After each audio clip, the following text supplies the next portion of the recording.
Bon, cette mosquée, elle date d'une période très très lointaine. La construction a commencé à partir de l'an 1325 et s'est achevée en l'an 1400. Donc de l'an 1400 à aujourd'hui, la prière ici, la prière s'effectue. Et cette mosquée aussi, à son début, a été entièrement financée par une femme d'origine mauritanienne qui était anonyme, mais au jour d'aujourd'hui, on a son nom, elle s'appelle Fatoumata. Donc c'est pour dire que les femmes ont joué un premier rôle dans la réalisation. Et elles continuent de jouer à travers le crépissage annuel de la mosquée, en apportant de l'eau pour la construction, en apportant de la nourriture et des boissons, et en négayant, c'est-à-dire les travailleurs, en chantant et en tapant sur des tam-tams. Donc elle continue vraiment à faire beaucoup de choses. Donc au jour d'aujourd'hui, la mosquée a une école médersa qui appartient à la mosquée Sidiya et à la mosquée Sankoré qu'on appelle Akib Sidiya. Et cette école-là reçoit des élèves filles et des élèves garçons. L'école là est placée sous l'autorité de la mosquée.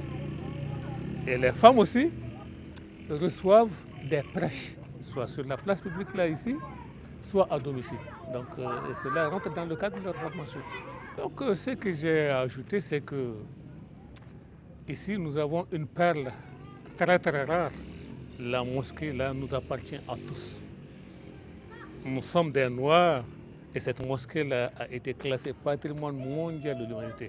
C'est un trésor public international et national. Donc faisons tout pour conserver ce joyau architectural culturel qui risque de disparaître si nous négligeons l'entretien transmettre publiquement. Donc c'est ce que j'ai dit.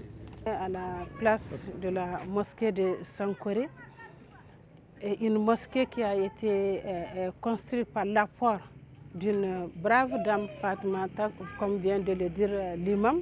Plus que la construction, plus que le financement, la générosité des femmes, il y a leur participation active. Leur participation active par rapport à leur apport au niveau de l'assainissement de la mosquée, leur apport au niveau de la construction du crépissage annuel, comme l'a dit l'imam tout de suite, au niveau de cette mosquée. Et aussi la place que les femmes ont même dans la culture de l'islam. La culture de l'islam, l'école coranique qui est au niveau de cette école, il y a vraiment, elle intègre les filles. Donc déjà, l'éducation des filles à travers les écoles coraniques y est déjà. Donc pour nous, il y a déjà une place dans l'éducation coranique, dans la continuité de cette université qui est derrière moi, qui est aujourd'hui une mosquée. C'est ce que tu as appris, c'est ce qui vaut la peine. Mais apprendre et toujours rester caché, je crois que c'est vraiment un défi à relever. J'aime bien cette mosquée, j'aime bien cette architecture et j'appelle toute la communauté à y mettre de son cœur pour la garder. Pour la garder et vraiment la garder telle qu'elle est et juste en l'entretenant.